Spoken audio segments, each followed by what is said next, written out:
রমাদান মাস আসলে আল্লাহ রাব্বুল আলামিনের পক্ষ থেকে রহমতের, দয়ার সমস্ত দুয়ার এবং ভান্ডার উন্মুক্ত করে দেওয়া হয়।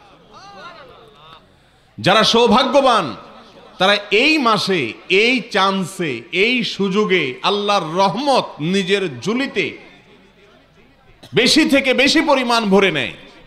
আর যারা হতভাগা, কপাল পড়া, এরা রমজান আসলে ওই যে গতানুগতিক দু চারটা ট্র্যাডিশনাল কাজ করে রমজানকে শেষ করে দেয়। রমজান শেষে তাদের তেমন কোনো অর্জন থাকে না। ভাইরা আমার, সেজন্য রমাদান মাসকে নিজের আমল এবং ইবাদতের ভরা বসন্ত মনে করতে হবে।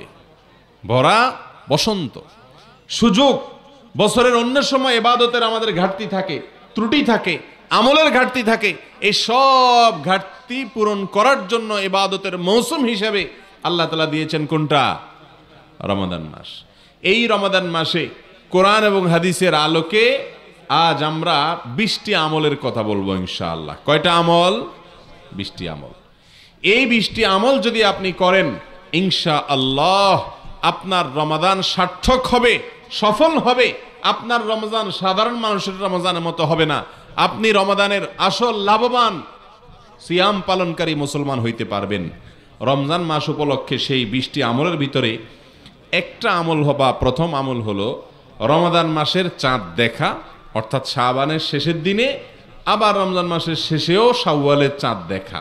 চাঁদ দেখা এটা একটা আমল। এটা একটা কি? কিন্তু আজকাল চাঁদ দেখা দেখি নাই। আছে? এখন সবাই